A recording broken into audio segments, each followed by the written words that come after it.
Given the regime's murderous past and present, we should not take lightly its sinister vision for the future. The regime's two favorite chants are death to America and death to Israel.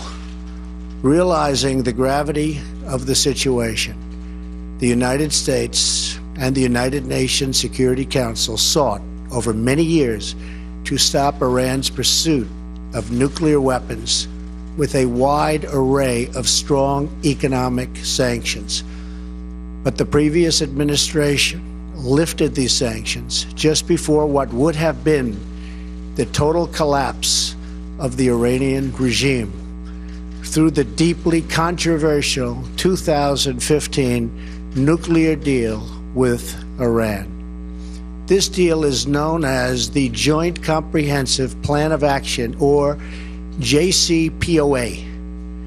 As I have said many times, the Iran deal was one of the worst and most one-sided transactions the United States has ever entered into.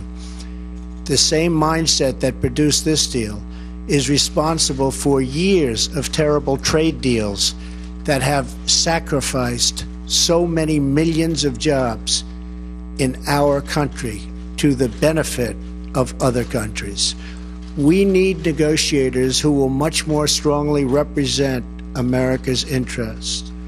The nuclear deal threw Iran's dictatorship a political and economic lifeline, providing urgently needed relief from the intense domestic pressure the sanctions had created.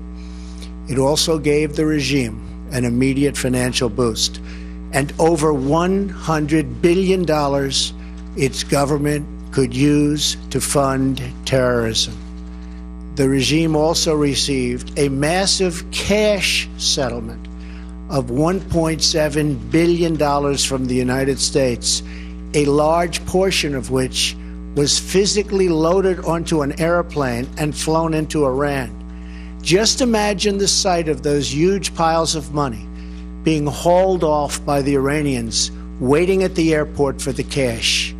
I wonder where all that money went. Worst of all, the deal allows Iran to continue developing certain elements of its nuclear program, and importantly, in just a few years, as key restrictions disappear, Iran can sprint towards a rapid nuclear weapons breakout. In other words, we got weak inspections in exchange for no more than a purely short-term and temporary delay in Iran's path to nuclear weapons. What is the purpose of a deal that, at best, only delays Iran's nuclear capability for a short period of time? This, as President of the United States, is unacceptable. In other countries, they think in terms of 100-year intervals, not just a few years at a time. The saddest part of the deal for the United States is that all of the money was paid up front, which is unheard of, rather than at the end of the deal when they have shown they've played by the rules. But what's done is done, and that's why we are where we are. The Iranian regime has committed multiple violations of the agreement.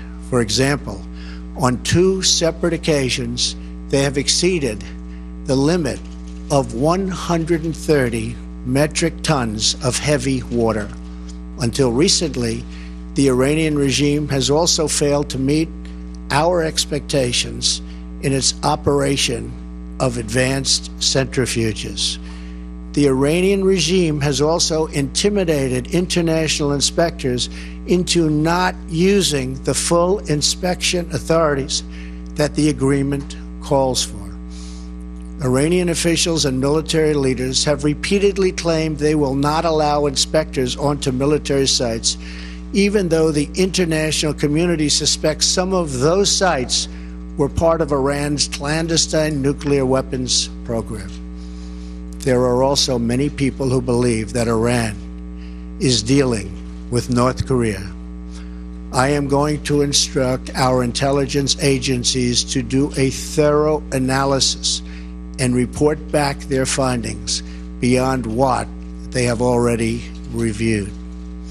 By its own terms, the Iran deal was supposed to contribute to regional and international peace and security.